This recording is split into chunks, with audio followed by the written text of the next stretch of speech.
当今世界上，一个国家能在国际问题上有多大的话语权，以及这个国家未来有多大的发展潜力，都与它的地缘战略位置息息相关。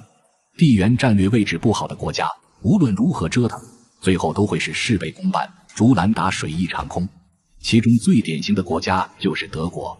二战前的德国，在经历第二次工业革命后来居上，本应该有称霸世界的实力，但是它却被一个糟糕的地缘位置拖累。德国所在的中东欧平原四战之地，地理上一马平川，无险可守，始终无法摆脱两面受敌、双拳难敌四手的困境，最后遭到欧陆各国的围攻，饮恨身亡。德国的故事告诉我们，拥有一个良好的地缘战略位置未必能成气候，但是如果没有，那你就一定成不了气候。那么当今世界上地缘战略位置最好的国家有哪些呢？笔者给大家列举了3个，且看是否公允。第一位就是我们的老邻居，南亚有声有色的大国印度。印度这个国家的地缘位置在世界198个国家里头称得上是上之选。打开一张南亚地形图，我们不难发现，印度大陆是一个相对比较封闭的地理单元。在它的北边是高耸入云的世界屋脊青藏高原，这里人迹罕至，物资贫瘠，在古代是不可能对印度造成实质上的威胁的。只有在青藏高原最强盛的松赞干布时期，吐蕃王朝曾经派兵前往印度侵略，但终归是因为巨大的温度落差而功败垂成。在印度次大陆的东部是缅甸的若开山脉，莫说是古代了，哪怕是现代，这里都是丛林密布，烟瘴横行。这样的自然环境天然就是一道阻碍军队行进的屏障，所以印度人也不需要花费多少代价防卫来自东边的入侵。哪怕如今现代化的军队已经能够在一定程度上克服这种糟糕的自然环境，可是东边的邻国缅甸长期处于分裂状态，内战不休，在可见的未来，它也不可能对印度造成实质上的地缘威胁，反倒是印度现在正在向缅甸的分裂势力输出影响力呢。在印度次大陆的西边，则是那座让美军吃尽了苦头的信都库什山脉。这座山脉的存在几乎把印度次大陆和伊朗高原、中亚板块完全隔离开来，中间只是一道细细的开伯尔山口作为交通。这种华山一条路的地形实在是太有利于防守了，印度次大陆的政权只需要在此布置少数的兵力，就能够防止来自中亚和伊朗的威胁。然而很可惜，在古代印度一次都没有守住这个印度版的函谷关，白下了这天子雄关。时至今日，这个关口更是落到了死敌巴基斯坦手上，但是这也变相的让巴基斯坦替印度承担了来自伊朗高原和中亚地区的地缘压力，而巴基斯坦在印巴斗争中一直都处于被动防守的态势。印度不威胁它就已经谢天谢地了，它又能对印度造成什么威胁呢？上面所说的是印度的陆地边界，接下来我们再来说一下印度次大陆的海洋边界。说到它的海洋边界，那简直是好到无以复加。当今世界恐怕没有一个国家有它那么好的海权优势。众所周知，当今世界还是处于海权时代。在海权时代，控制海洋贸易线就相当于控制了世界的命脉。而世界贸易最繁盛的是什么地方呢？答案自然是欧亚非大陆，而连同欧亚非大陆的海洋正是这个印度洋。所以国际地缘学界一直都有个说法，谁能控制印度洋，就能够扼住世界的咽喉。印度洋这个地方不同于星罗棋布的太平洋，它的岛屿是很少的，没有足够的岛屿，海军是很难立足的。就连海洋霸主美国在这个地方也只有一个迭戈加西亚基地，而且还是跟英国人租的，就这点力量太薄弱了。而印度半岛就像一把锥子一样插入印度洋，它的每一个沿海港口都可以是一个海军基地。俄罗斯跟乌克兰为什么在克里米亚打得头破血流啊？还不是因为克里米亚是一个向黑海中心延伸的半岛吗？谁能控制这个半岛，谁就能控制黑海之海权。印度其实就是印度洋的克里米亚，如果不是因为美印之间的实力差距实在是太过于悬殊，恐怕美国未必能够在这个地方站得住脚啊。即便如此，印度天天宣称印度洋是印度的洋，也给美国造成了不小的压力。按理说，这两个国家因为有着共同的敌人中国，关系应该非常好才对。可实际上，这两个国家的关系却是时好时坏，若即若离。其根源就是因为他们在印度洋上有着不可调和的矛盾。一旦哪一天世界上没有一个国家能够像今天美国一样对印度形成绝对的实力优势。那么在未来，印度很有可能控制住印度洋这个世界咽喉之地，从而实现大国崛起。虽然说印度的地缘战略地位有诸多的优势，但是印度也有它的劣势，那就是它在近代以来没有及时控制住青藏高原这个地缘板块。印度在过去之所以没有对青藏高原伸手，主要是因为在古代这个地方对它构不成威胁，可有可无。可是随着现代科技的发展，气候的落差已经不可能对军队造成致命的威胁，青藏高原也逐渐变成一把悬在印度头顶的利剑。为了防备青藏高原方面来自中国的威胁，印度每年都需要耗费庞大的军费资源处处设防，而我们只需要在那里放着微不足道的军队，就能让他提心吊胆，寝食难安。双方的付出是不对等的，而这庞大的军费支出也是拖累印度发展的一个重要因素。其实印度本来是有机会解决这个问题的，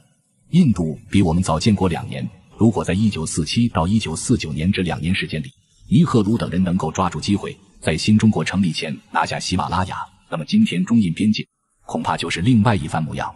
幸运的是，尼赫鲁等人做事情拖拖拉拉，明明可以鲸吞却偏偏要蚕食，一直在西藏地区搞慢性渗透。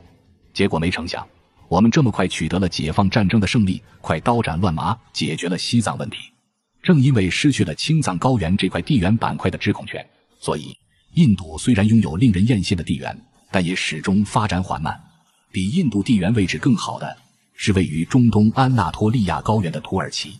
土耳其是一个横跨欧亚大陆的国家，也是中东国家中跟欧洲关系最为亲密的国家。可这并不是因为欧洲有多么的喜欢土耳其，而是实在是忌惮它的地缘优势。毕竟中东是世界战乱之源，那里最不缺的就是难民和恐怖分子。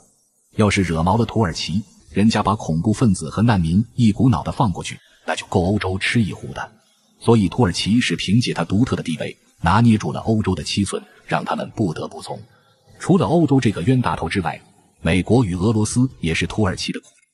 土耳其的达达尼尔海峡和博斯普鲁士海峡是连接黑海跟地中海的交通枢纽。凭借着这个地缘优势，土耳其的埃尔多安一直在美国跟俄罗斯之间反复横跳，把这两个国家拿捏得苦不堪言。可以说，土耳其在作死方面的造诣完全不下于卡扎菲，但偏偏五大国都拿他没办法。毕竟大家实在是担心，万一惹毛了他，逼得他带枪投敌，那可就大事不妙了。正是这种谁都不敢惹的优势，成就了今天土耳其独一无二的经济地位。众所周知，土耳其有个很奇葩的埃尔多安经济学，网上有个传言说是土耳其和经济学家总要死一个，可见这个埃尔多安经济学到底有多么的反常识。大家都很好奇，土耳其为什么能在本国货币通货膨胀贬值成厕所纸的情况下，依旧没有发生大乱子呢？其实就是因为它国内的货币并不止里拉一个，它的另一个流通货币是美元。这两个货币是并行流通的，而且它国内大部分的交易都是用美元结算的。只要美元不垮掉，就是里拉贬成废纸，也不会造成多大的影响。可在它国内为什么会有这么多美元呢？它难道偷了美联储的印钞机吗？答案是那些美元都是世界各国投资者带过去的。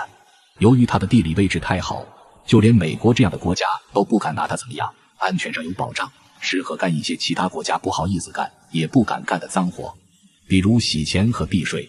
所以世界各国的黑钱都一股脑地涌进了土耳其洗白保值。一句话，土耳其凭借自己谁都不敢惹的优势，把自己变成了一个洗钱天堂了。其他国家就算知道他再非法洗钱，也只能睁一只眼闭一只眼。毕竟大国都是有求于他的，而小国也拿他没办法。此外，土耳其还有另外一个地缘优势，那就是向中东地区扩张影响力。中东这个地方非常有意思，它东南西北各有一个强权，中间夹着一块肥沃的新月地带，也就是我们所称的中原。四大强权但凡有一方崛起，就要占领新月地带，逐鹿中原，然后向其他3个地带扩张影响力。历史上，波斯、土耳其、埃及、阿拉伯都曾经沿用这个套路统一过中东地区。土耳其以前是一心一意投入欧洲的怀抱，做着脱亚入欧的美梦，所以它在中东地区没有多高的存在感。但是近些年来，随着欧洲本质的暴露，土耳其也逐渐放弃了那个不切实际的梦想，开始扭头难望了。所以我们不难发现，近几年来土耳其在中东的影响力与日俱增。埃及、叙利亚、利比亚、伊拉克、库尔德甚至是巴以问题，土耳其现在都能够插得上嘴。可惜的是，这个国家的体量不够大，不能把它的地缘优势发挥到极致，也只能够左右横跳捞点好处而已。可要是哪一天他像他的祖上奥斯曼土耳其帝国那样把中东地区都给统一了，那他就能够将他的地缘位置发挥到极致了。恐怕到时候欧亚大陆的国家只有到土耳其朝拜的份了。相比于体量不够的土耳其，美国的地缘位置就堪称完美了。众所周知，美国这个国家是南北无强邻，东西有大洋，防御成本很低，而且还能够隔岸观火，趁着欧亚大陆出乱子的时候浑水摸鱼。2次世界大战的时候，他基本上就是靠着自己独特的地理位置大发横财，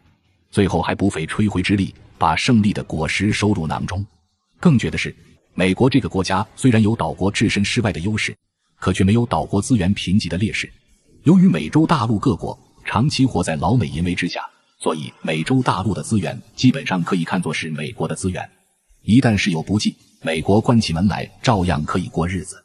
而日本和英国这些岛国就不行了，他们对欧亚非大陆资源的依赖性是很高的，一旦离开了大陆的供给，立马就得完蛋。所以说，上帝真的是非常的垂青美国呀。从目前的情况来看，美国的地缘优势堪称是完美。